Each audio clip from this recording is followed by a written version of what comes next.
Hello there friends, welcome back to another episode of Generation Tech. My name is Alan, and today's video is going to have some spoilers from episode 5 of the Acolyte, which essentially was just one long action sequence. We haven't had that in a while. But yeah, as promised, I'm going to show you a lot of the cool elements and background lore surrounding all of these fight scenes in here, including like lightsaber forms, different mindsets of each one of these fighters. And at the end of this video, or somewhere in the middle, or like before this video, I will go into a tirade about woke Disney propaganda and how the culture war is extremely important and totally not misdirection. It's actually far more important than issues like federal spending, consumer debt, inflation, geopolitics, the potential of World War III happening any day now. So the team that did the choreography for the Acolytes, they have a great pedigree. We'll talk a little bit about that later on, but they really did their homework, especially in this episode when it comes to prequel lightsaber fighting styles. I mean, they got a lot of things right. And also in true prequel form, there are things that I didn't like. So we'll be talking a little bit about the good, a little bit about the bad, as we usually do on this channel. So, grab some braised Ewok cheeks or pork wings. If you're vegetarian, I recommend Drengir chips.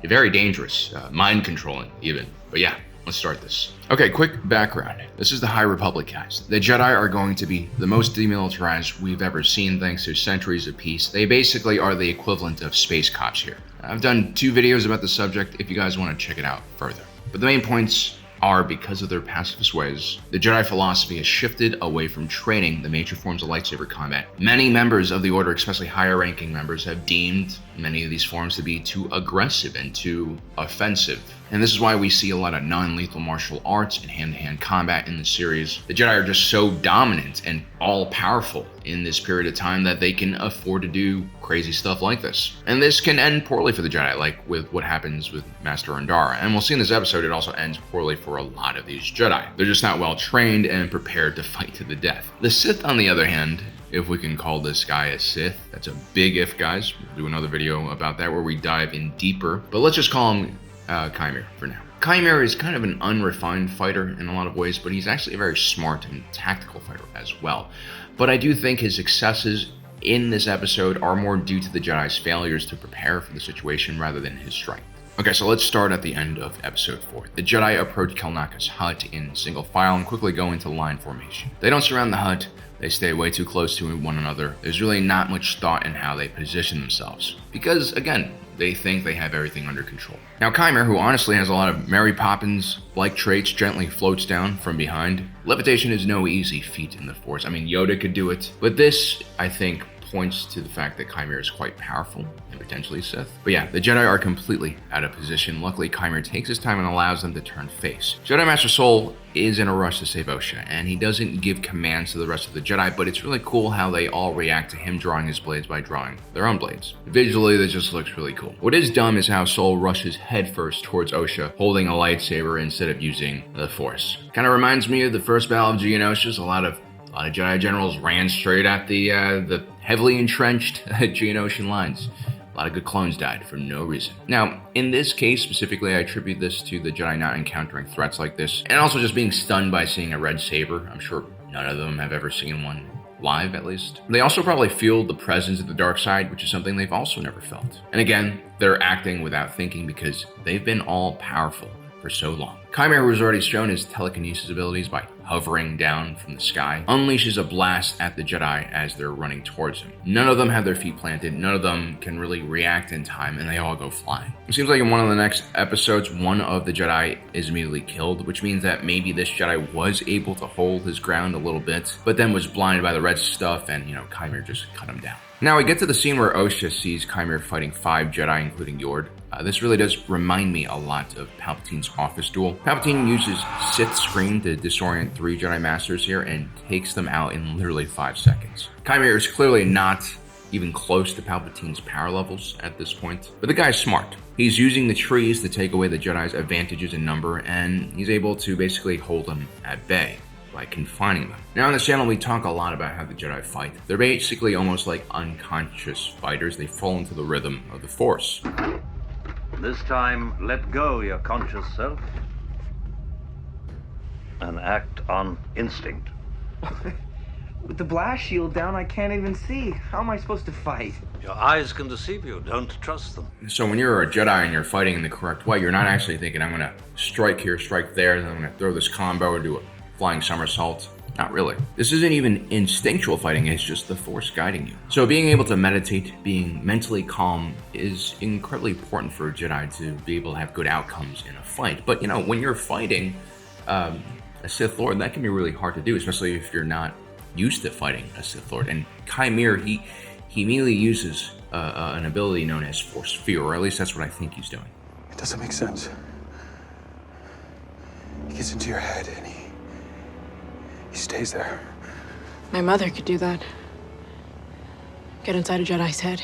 So Osha's mother, the Witch Coven, seemed to be able to possess people with either spirits or something else. It's clearly going to link back to the Brendok Fire somehow, which is kind of the catalyst for this entire show. But having said that, I don't see any black pupils here, which is a sign of the witch's nonsense. I tend to look a little closer at the dialogue in this show because there are so many twists and turns and hidden details so far. That's how we were able to figure out that Chimera was a Sith, basically, the first week the show came out. But ultimately, I think Chimera is just using good old Sith mind manipulation here. It also has something to do with the form of lightsaber combat he's using. Now, so if you take a look at these Jedi, not only are their minds getting messed with, which is destroying their connection to the Force and making them actively think about what they're doing, which is terrifying. No one wants to think about dying. It also looks like most of these individuals have not fought together against one assailant, which is problematic. Well, actually, none of these Jedi have ever fought another lightsaber-wielding Force user in anger. Now, the choreography in these type of scenes are going to be hard because, in real life, 5 versus 1 is just not going to end well for the one person.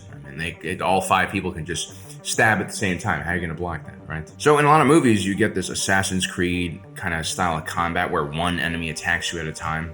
Old Assassin's Creed. But they do a good job of concealing this because Chimera moves around a lot and the cinematography here is pretty good. Or smart at least. By shooting this from afar and having the trees kind of block everything, it makes the entire scene look more cluttered and confused and frantic. It's actually hard to follow what's going on unless you slow it down a lot, which is what we do. Now, as far as forms go, the Jedi are pretty basic here. Yord is clearly the most competent combatant in this group. He's using some Form 5 power strikes, which are pretty easy to discern. Everyone else is just all over the place because of this Force fuckery, right? The Keldor over here, he looks like he's drunk. He's falling all over the place. He looks like he's on the defense, but if you slow down, he's actually on the attack here. And then his second strike is so off target that he turns himself around in Chimera. He hardly even parries him and then just counters, quickly killing him. Then you have the guy with the yellow saber who isn't Yord. This guy is a mess as well. He parries a wide swing from Chimera, but then his follow-up thrust just completely misses the target and hits air. The stunt coordinators for the show really did a good job. I think they worked on The Kingsman before, which is an excellent action film with great fighting. They use a lot of unique camera movement to kind of give you a sense of where things are going. It's really unique looking.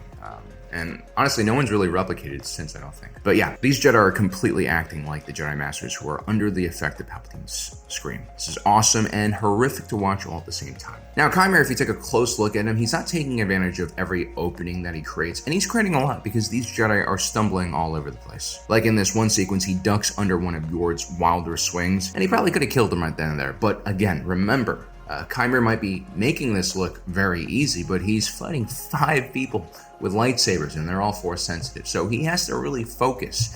Every time he strikes out, every time he attacks, he leaves himself open, and he's actually on the defensive this entire time, although it doesn't look like it. But if you slow it down, he's definitely on the defensive. He doesn't follow the rules of combat, and there's no method to his movements. Yord might be onto something here. Either Chimera is some Boken Dark Jedi without much training in actual lightsaber forms, or he has very basic training and is just an instinctual fighter who has immense dark side powers. Now, in this opening fight scene, Chimera kind of seems really in his element, and he's actually using some Form 2 Makasi dual movements. Form 2 Makasi is all about good footwork, avoiding heavy blows, and parrying to re-deflect energy away from your own body. He's nowhere near as good as Dooku was, but, he also has very violent and agile energy here. Also, Makasi is usually not good against multiple opponents, so it's impressive that he's using it here. But at the same time, Chimera is also mixing in that Form 7 Juyo, which is kind of a forbidden lightsaber form, I mean, there is like a light side version that Mace Windu uses, but for the most part, the Jedi of the High Republic era definitely don't know about this. This is a form used by Palpatine, Maul, and this technique uses the fighter's passion and emotions to fuel their attacks. And it's all about drawing on negativity and fear from their surroundings, which can serve as a passive buff that really confuses the Jedi, and the more confused and scared the Jedi become, the more powerful the Sith become. So if you have a bunch of weak-minded Jedi, and most of these Jedi seem kind of weak, that's just fuel for Chimera. The only people who can stand up against this are basically Jeki, Yord, and Sol. This next move from Chimera here is a Makasi wrist movement to break the lightsaber lock. When you lock lightsabers with someone, you're basically connecting through the Force with them. It's a great time to exchange one-liners and to just, generally shit talk. What happens next is honestly one of my favorite moves I've seen in this episode.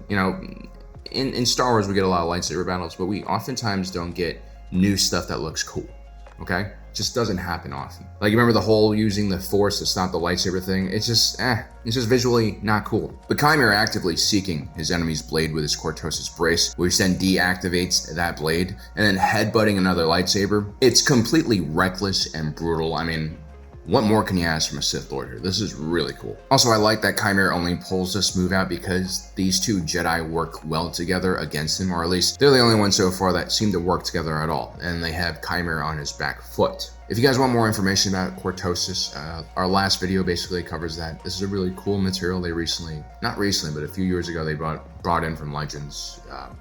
It's like an alloy. Very cool. Next, Yord comes in with the block here, saving this other Jedi for a second. I know people find him cheesy, and he is kind of silly, but, Yord is Yord. I like the guy. I just imagine Chimera trying to connect with Yord's mind in the scene here, and all Yord is, thinking about is his hair or something. No, I'm just kidding. The guy has courage, and I respect him. I really like him as a character.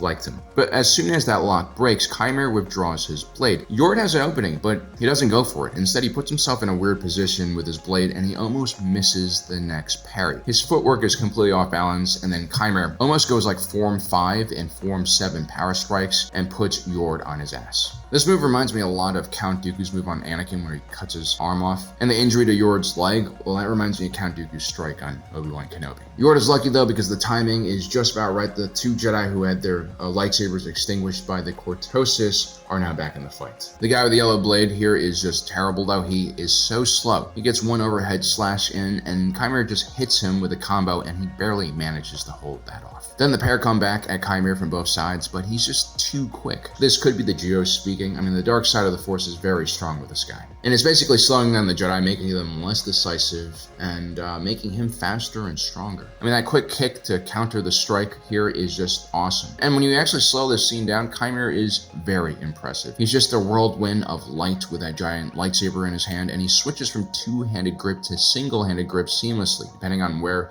he needs the lightsaber to go. And of course, that shish kebab move is just the icing on the cake. It's absolutely brutal. This is his style. Now we're going to skip the Jeki and May fight. I love the drop kick, but I want to focus more on lightsaber fighting here. So next up we have Sol versus Chimera. This is the main showdown here. These are the two most powerful, probably the most powerful Force users on the battlefield. It all starts with a classic lightsaber throw, very Sith-like. Next, what is interesting is the stance that Master Sol takes in the beginning. This is classic Form 1 Shicho. This is a very basic form, but it's also a good way to start your fight because it doesn't expose what your preferences are. It should also be stated that Master Sol is clearly a very wise and clear-headed Jedi, at least right now. Individuals like him are very well connected to the Force, and so if you're gonna fight someone like this, you have to try to unsettle them. Chimera attacks first, and it's sloppy. This is clearly a Juyo misdirection kind of move. A downward slash that starts from one angle and is supposed to throw off the opponent's guard. And then Chimera is supposed to basically redirect mid-swing and attack. But Chimera puts way too much force in that initial blow and he lunges too far. The Juyo works well in a crowd of newbies who are panicking, but Master Sol is still calm here.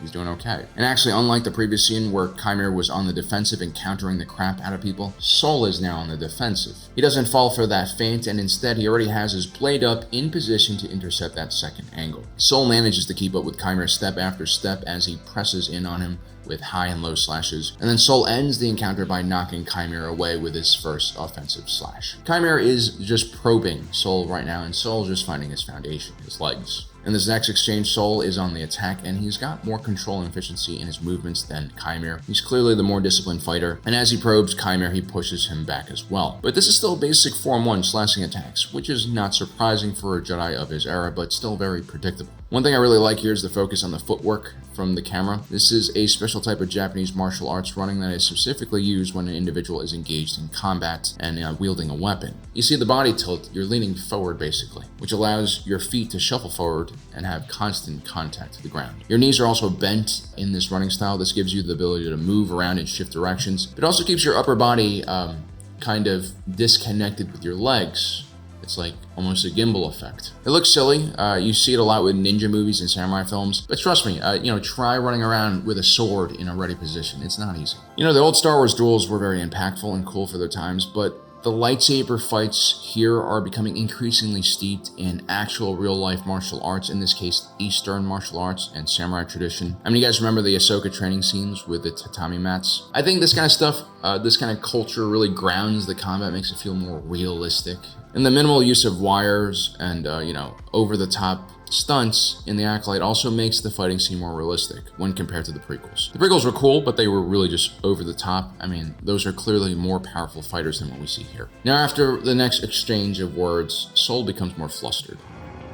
You trained me. Show your face. And let you read my thoughts. No. What master hides his face from his pupil? You tell me. If you couldn't tell by Sol's expression, he's starting to get pissed. I mean, Sol's got a lot of heart, which means he also has a lot of passion, and that can really go both ways. And Chimera, well, he's a Sith, and he really needs to feed off of that emotion from Sol, if possible. And in the next exchange, you can see that he's becoming more powerful and ends the next flurry of strikes with a solid kick. Now, Chimera doesn't kill Sol here. He has to go and save May, who's fighting Jeki. Jeki's in a bad position when she gets attacked, but she unsheathes her weapon just in time to block a vicious strike that was probably designed to decapitate her. Chimera probably thinks she's just another scrub, but this Padawan here has strokes of Ahsoka Tano. There's that confidence, a bit of rage. Some Jedi, when they start getting mad in the middle of a battle, they become flustered. Some Jedi, like Anakin, they actually become stronger. They're basically tapping into the dark side, technically. And I would argue that such fighters are hybrid fighters that understand how to properly use their emotions to their advantage when fighting. This is actually the dark side that the High Republic is afraid of, and this is why they kind of want to move away from traditional lightsaber forms and just use Niman, which is more like force heavy kind of a martial arts form. Now, Chimera is overextending himself with these power strikes, but when he connects with a smaller Padawan, she is getting tossed around a bit. It's a good strategy for Chimera, and he ends this sequence with a kick again. This is what I think Gord means when he says he doesn't follow the rules. Chimera's basically street fighting Krav Maga. He's just taking every opening possible and trying to hit his opponent with whatever limb or weapon he has in his hands. Jeki gets to sit down for a second. I mean, I'm impressed that she didn't die here. She barely had any warning she was going to get attacked. And I think Chimera also readjusts here because I think he respects the young Padawan's heart. He's also looking for an Acolyte, now that his old one is broken. Jeki goes on the attack next, and her first two swings are wild and exaggerated, and then she kind of leaps off this rock for an overhand strike. That, ladies and gents, is a Taru. The thing that got Qui-Gon Jinn killed. It's a very acrobatic and force-intensive kind of lightsaber form. Use the force to fuel your movements, which usually includes like acrobatic moves. It's basically all over the place. I call it the capoeira of Star Wars lightsaber combat. It's high risk, but also high reward, as she almost gets a strike on Chimera immediately. But he strategically places the Cortosis brace on his weak hand and takes out Jeki's lightsaber. This sucks because now she has to use Kelnaka's saber, but how she does it is really cool. Now, sometimes the fights are so fast on screen you can't really see what's going on. I mean, a lot of the prequel duels were like that. I feel like they actually had to slow stuff down so the audience could understand. But, when you have 24 frames per second, it's really hard to see anything. But if you take a close look here, Jeki flips the broken saber from her strong hand to her offhand and then summons Kelnaka's sabers at the same time into her strong hand. That's a really subtle move, and I like it a lot. She also has the extinguished lightsaber on her offhand in a reverse grip. Classic Jarkai mode a la Ahsoka Tano. I love when the lightsaber turns on again and the expression on her face when she sees it. It's go time. At this point, Jeki does something very similar to Anakin in his duel with Dooku, which is Jarkai plus Ataru. This is not an easy combination, but this kind of viciousness is not something that Chimera expects. And for the first time, he's kind of off balance, like Maul versus Obi-Wan. Chimera is really not used to being on the defensive, especially against such a aggressive, intense attack. It's like watching Tyson Fury go after Wilder. Padawans are not supposed to be this powerful, especially one with limited combat experience. I mean, not even Ahsoka was this advanced, which tells me that Chimera is most likely not a really strong fighter. Now, even when Chimera goes on the attack, the double wind move by Jeki is solid. Again, it's very similar to Anakin's Ataru form, but then just like Anakin, she loses one of the lightsabers. Probably Kelnaka's, because it's a bigger target. I really don't like the disappearance of Chimera here.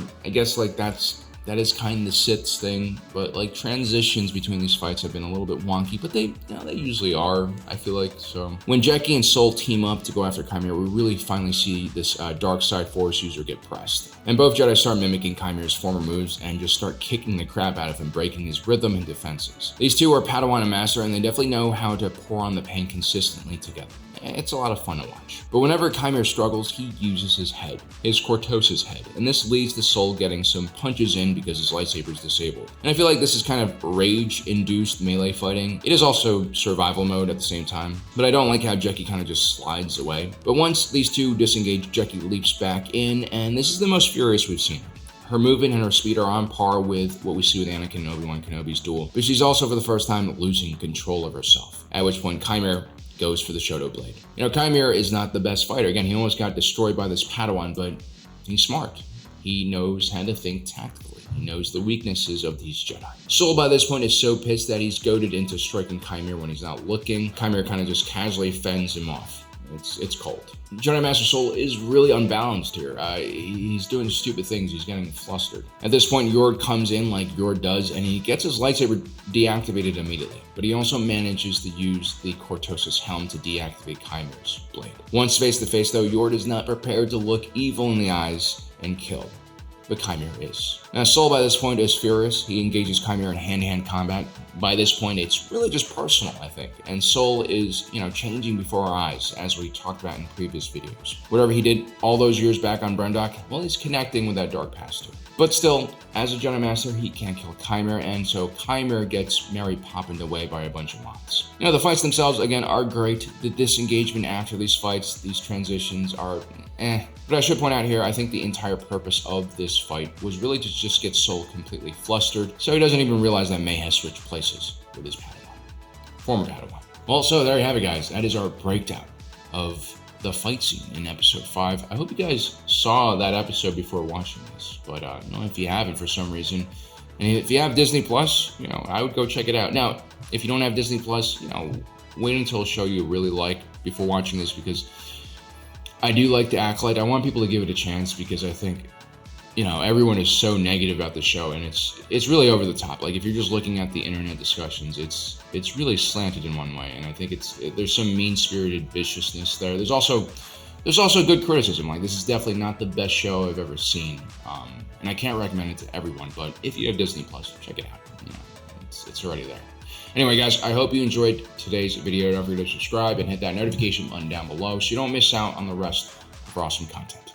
As usual, my name is Alan, reminding you that my allegiance is to the Republic, to democracy. I'll see you next time.